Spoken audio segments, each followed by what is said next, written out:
وبعد ذكر الأسس المتينة لابد من شروطه المعينة. Nous sommes très heureux de vous retrouver dans un nouvel épisode de Madina Institut. Nous sommes dans le niveau 1 de la matière jurisprudence. Précédemment, nous avons appris à faire les ablutions dans le détail.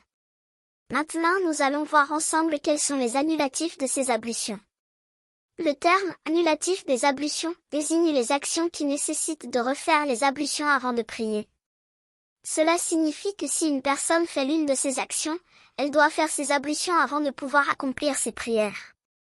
Le premier annulatif concerne tout ce qui sort des deux voies naturelles.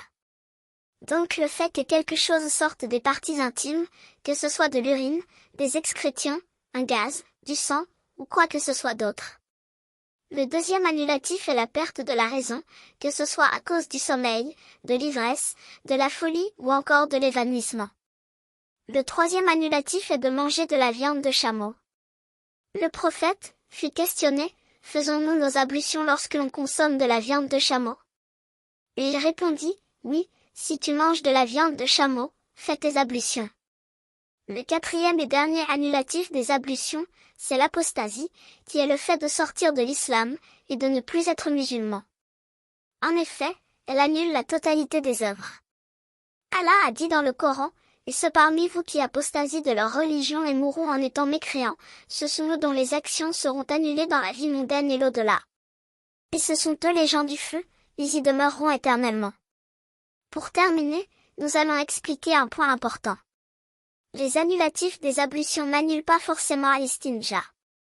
C'est-à-dire que nous ne devons pas nous laver les parties intimes à chaque fois que nous faisons les ablutions. Mais plutôt à l'istinja a lieu spécifiquement après avoir fait un besoin naturel, urine et excréments. Par contre, en ce qui concerne les gaz, le sommeil, ou encore consommer de la viande de chameau, il n'est pas obligatoire de faire à l'istinja pour ces choses-là, ainsi que ce qui y ressemble parmi les choses qui annulent les ablutions.